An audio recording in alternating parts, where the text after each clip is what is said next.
Hello friend, स्वागत है आपका इनक्यू स्टडी यूट्यूब चैनल पर।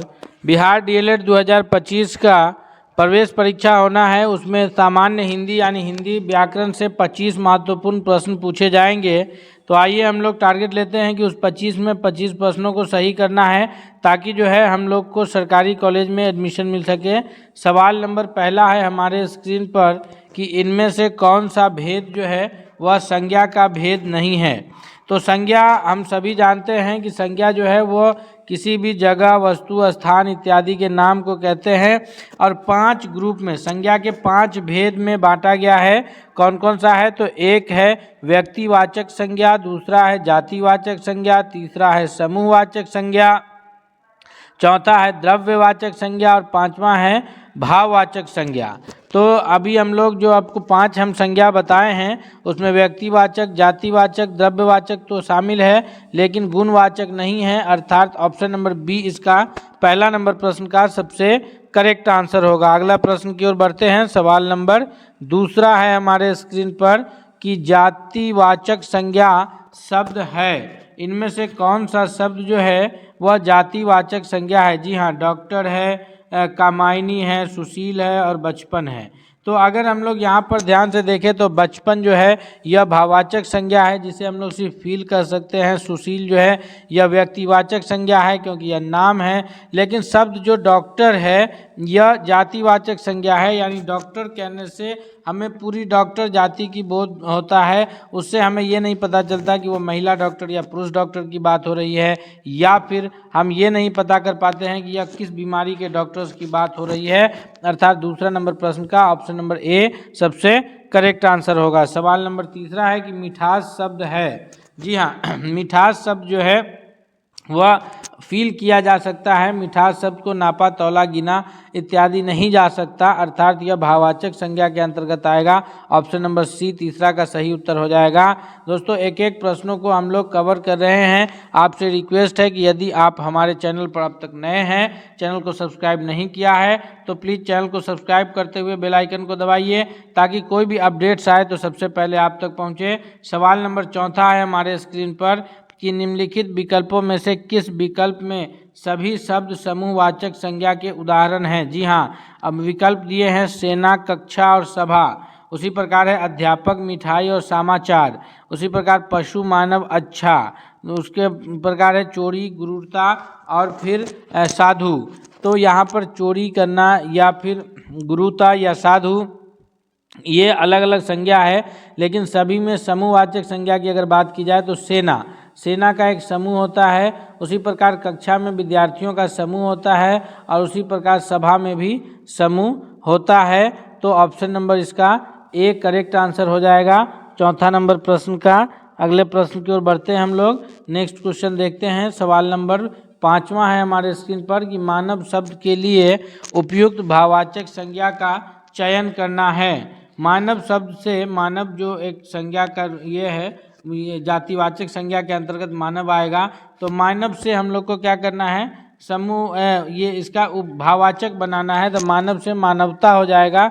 ऑप्शन नंबर बी 5वां नंबर प्रश्न के लिए सही उत्तर के रूप में कौन प्रश्न जाना जाएगा, उत्तर जाना जाएगा? तो ऑप्शन बी सही उत्तर होगा। अगले प्रश्न की ओर बढ़ते हैं। सवाल नंबर 6 है हमारे स्क्रीन पर कि कौन सा स्त्रीलिंग शब्द बिना प्रत्यय जुड़े बना है। अगर हम लोग बात करें कि इसमें जिसमें प्रत्यय नहीं जुड़ा हुआ है और वह स्त्रीलिंग शब्द है, बाघिन इन प्रत्यय है, उसी प्रकार हिरणी ई प्रत्यय, फिर नातिन। लेकिन अगर बहन की बात करें तो यह स्त्रीलिंग भी है, बहन, और यहाँ पर इसमें कोई प्रत्यय भी नहीं जुड़ा है। ऑप्शन नंबर ए इसका करेक्ट आंसर हो जाएगा। अगले प्रश्न की ओर बढ़ते हैं। सवाल नंबर 7वां है हमारे स्क्रीन पर। थोड़ा सा ध्यान से पढ़ेंगे तो इस प्रकार के प्रश्न को देख करके हम डरेंगे नहीं कि प्रश्न लंबे चौड़े प्रश्न है, तो इसे हमें घबराना नहीं है। उसे हम जो है ध्यान पूर्वक पढ़ करके और उसका सही उत्तर जरूर हम लोग कर पाएंगे। सवाल है कि निम्नलिखित कथनों पर विचार कीजिए और सही उत्तर दीजिए। पहला है कि अकारांत और आकारांत पुल्लिंग शब्दों को इकारांत कर देने से वे स्त्रीलिंग हो जाते हैं। उसी प्रकार है कि जाति बोधक शब्द के अंतिम स्वर को लोप कर उनमें इन और कहीं आइन लगाकर प्रत्यय जो है स्त्रीलिंग बनाया जाता है। जैसे जाति सूचक वर्ड या जाति बोधक शब्द की हम बात करें तो पंडित, पंडित जो है वो एक जाति बोधक शब्द है। उसमें अगर हम लोग आइन लगा दिए, पंडित आइन, तो वहाँ पर वो क्या हो जाता है, वो शब्द पंडित जो है वो स्त्रीलिंग हो जाता है, पंडित आइन।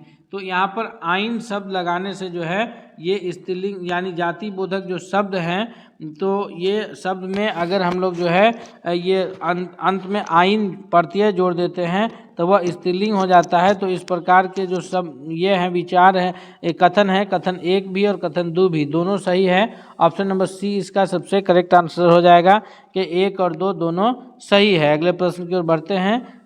सवाल नंबर 8 है हमारे स्क्रीन पर कि निम्नलिखित में से कौन सा शब्द पुल्लिंग है। तो इसमें से जो शब्द पुल्लिंग है हमें उसे बताना है। दया है, माया है, भाषा है और आभार है। तो यहाँ पर आभार शब्द जो है 8वां नंबर प्रश्न में वह पुल्लिंग शब्द है, यानी 8वां का डी ऑप्शन करेक्ट होगा कि आभार शब्द क्या है, वह पुल्लिंग शब्द है। नेक्स्ट प्रश्न की ओर बढ़ते हैं। सवाल नंबर 9 है कि निम्नलिखित में से कौन सा उभयलिंगी है। उभयलिंगी का अर्थ ये हुआ कि हमें उससे उस शब्द के स्त्री या पुरुष होने का पता नहीं चलता है। उस शब्द जब हम किसी शब्द को बोलते हैं, अगर उससे जैसे विद्वान, तो विद्वान का जो स्त्रीलिंग रूप होता है विदुषी, तो विद्वान शब्द बोलने से यह प्रतीत होता है कि वह कोई पुल्लिंग है। अभिनेत्री यानी एक्ट्रेस, तो यहाँ पर ये बात स्पष्ट है शब्द से कि महिला की बात हो रही है। गायक, तो यहाँ पर स्पष्ट है कि किसी पुरुष की बात हो रही है। लेकिन अगर हम डॉक्टर शब्द कहते हैं तो वहाँ पर ये स्पष्ट नहीं हो पाता है कि डॉक्टर लेडीज डॉक्टर है या डॉक्टर जो है वो पुरुष डॉक्टर हैं। तो हम लोग कहेंगे कि डॉक्टर शब्द जो है वो उभयलिंगी है, यानी उससे हमें उसके मेल या फीमेल होने का पता उस शब्द को उच्चारित करने से नहीं लगता है। अगले प्रश्न की ओर बढ़ते हैं। सवाल नंबर 10 है कि ऋषि शब्द का स्त्रीलिंग क्या होगा।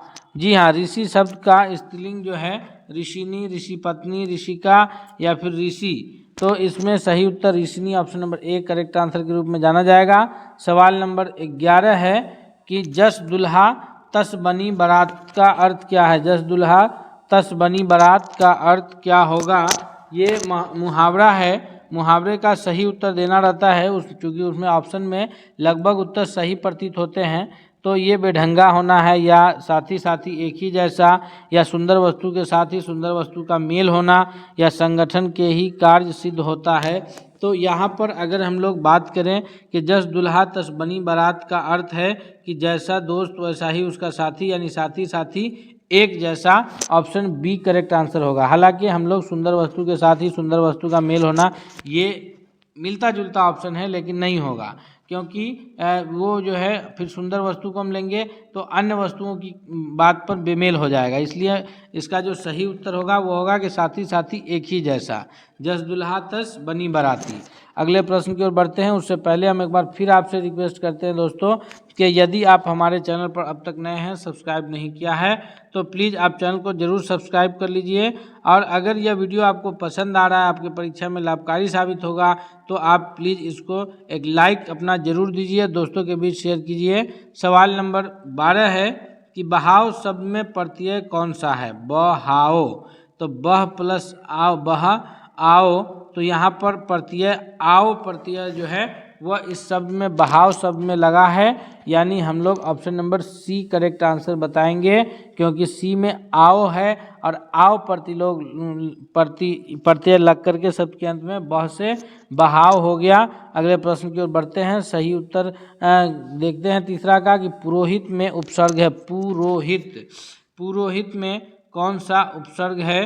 तो यहाँ पर जी हाँ, पुरोहित शब्द में पूरा रोहित में जो है पूरा उपसर्ग है। ऑप्शन नंबर 13 का बी कब से करेक्ट आंसर हो जाएगा। सवाल नंबर 14 है हमारे स्क्रीन पर कि इनमें से कौन सा शब्द संज्ञा से बना हुआ विशेषण है। जी हाँ, संज्ञा से बना हुआ विशेषण है। तो ये नमक, कृपा, जाति, ये तीनों शब्द तो नहीं कहेंगे, लेकिन एक कुली जो है जो कि एक जातिवाचक संज्ञा के रूप में जाना जाएगा या यहाँ पर, तो कुली शब्द से बना हुआ कुलीन जो है वो एक विशेषण शब्द है। कुली जो स्टेशन पे मजदूरी का कार्य करते हैं और उन्हीं कुली संज्ञा से बना हुआ शब्द कुलीन, यानी ऑप्शन नंबर डी 14वां नंबर प्रश्न का सही उत्तर क्या हो जाएगा?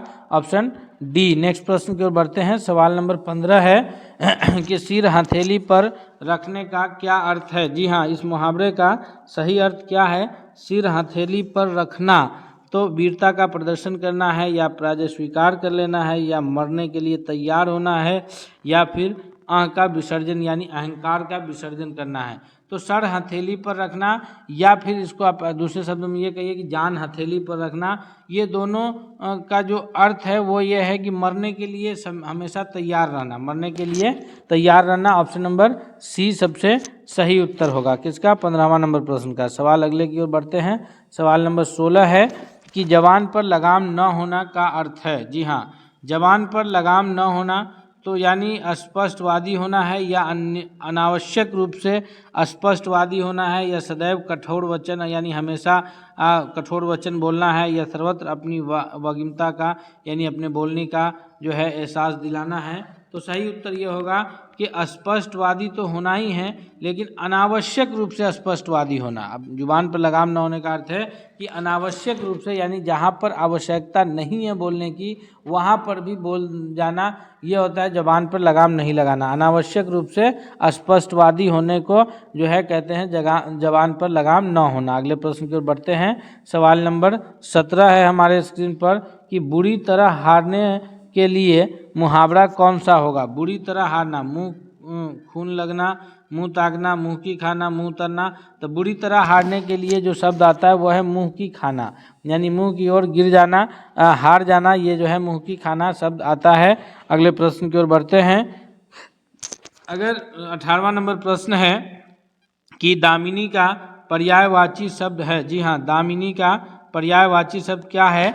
तो 18वां नंबर प्रश्न का सही उत्तर हो जाएगा ऑप्शन नंबर डी के विद्युत जो है बिजली, यह दामिनी का पर्यायवाची शब्द है, यानी दामिनी के लिए इस्तेमाल होने वाले शब्द हैं। अगला प्रश्न है 19वां नंबर प्रश्न है कि गणेश का पर्यायवाची शब्द क्या है? जी हाँ, गणेश का पर्यायवाची शब्द इनमें से नरेश, सुरेश, गजानन या फिर दिनेश। तो अब ध्यान से देखिए, यहाँ पर सही उत्तर ऑप्शन नंबर सी होगा। गजा मतलब होता है संस्कृत में हाथी, और गजानन यानी हाथी के सर वाले गणेश के रूप में जाने जाएंगे। जी हाँ, 19वां नंबर प्रश्न का गणेश का पर्यायवाची शब्द क्या होगा? गजानन। अगले प्रश्न की ओर बढ़ते हैं। सवाल नंबर 20 है कि घोड़ा का पर्यायवाची शब्द नहीं है। जी, अश्व माने घोड़ा होता है, घोटक माने भी घोड़ा होता है कटक। तो इसमें ऑप्शन नंबर जो है सी सबसे सही उत्तर हो जाएगा। अगले प्रश्न की ओर बढ़ते हैं। सवाल नंबर 21 है कि पहाड़ का पर्यायवाची शब्द नहीं है। जी हाँ, पहाड़ का पर्वत, भूधर और नग, ये तीनों पहाड़ का पर्यायवाची शब्द है, नहीं है, वो है शैवाल। ऑप्शन नंबर सी इसका 21वां नंबर प्रश्न के लिए सबसे सही उत्तर हो जाएगा। अगले प्रश्न की ओर बढ़ते हैं। सवाल नंबर 22 है कि घुड़दौड़ का सही संधि विच्छेद है? जी हाँ, घुड़दौड़ का सही संधि विच्छेद क्या होगा? घोड़ा प्लस दौड़ घुड़दौड़ कहलाएगा। तो ये घुड़दौड़ के लिए जो है ऑप्शन नंबर इसका सी करेक्ट आंसर हो जाएगा, घोड़ा प्लस दौड़ घुड़दौड़। अगले आ और अ मिला करके जो है अ बना है, तो ऑप्शन नंबर सी इसका घोड़ा, यानी इसका आ और द का जो अ है तो दौड़, तो ये आ और अ मिला के अ बना घुड़ दौड़ हो गया इसका सही संधि विच्छेद। अगले प्रश्न की ओर बढ़ते हैं। सवाल नंबर 23 है कि वातानुकूल का सही संधि विच्छेद क्या होगा? वातानुकूल, वातानुकूल, तो वातानुकूल, वात प्लस अनुकूल क्या होगा? वाता प्लस अनुकूल नहीं कहेंगे, क्योंकि आ वाता का आ और अनुकूल का अ मिला के अ हो जाएगा। हम लोग यहाँ पर कहेंगे वात प्लस अनुकूल, क्योंकि वात का त का अ जो है त हम लोग पढ़ते हैं, तो लास्ट वाला अ और अनुकूल का अ मिला करके आ बनता है, तो हम लोग वात प्लस अनुकूल यानी वातानुकूल कह सकते हैं। ऑप्शन 23 का ए करेक्ट आंसर होगा। अगले प्रश्न की ओर बढ़ते हैं। सवाल नंबर जो है हमारे स्क्रीन पर है 23वां के बाद 24वां कि नमस्ते का सही संधि विच्छेद क्या होगा? नमस्ते का नमस्ते का सही संधि विच्छेद होगा ऑप्शन नंबर डी, नमः प्लस ते नमस्ते। यहाँ पर विसर्ग संधि है, नमः प्लस ते नमस्ते के रूप में जाना जाएगा। अगले प्रश्न की ओर बढ़ते हैं। सवाल नंबर 25 है कि उज्ज्वल का सही संधि विच्छेद होगा, तो 25वां का ऑप्शन नंबर डी सही उत्तर के रूप में जाना जाएगा। उत प्लस ज्वल उज्ज्वल के रूप में जाना जाएगा। दोस्तों हम लोग अभी 25 महत्वपूर्ण प्रश्नों को इसमें कवर किए हैं, जो आपके परीक्षा की दृष्टि से बहुत लाभकारी साबित होने वाला है। इसलिए जो है आपसे रिक्वेस्ट है कि आप अगर चैनल पर नए हैं तो जरूर सब्सक्राइब कर लीजिए। साथ ही साथ वीडियो पसंद आए तो लाइक कीजिए, दोस्तों को भी शेयर कीजिए। मिलते हैं अगले सेट के साथ, तब तक के लिए बहुत बहुत धन्यवाद।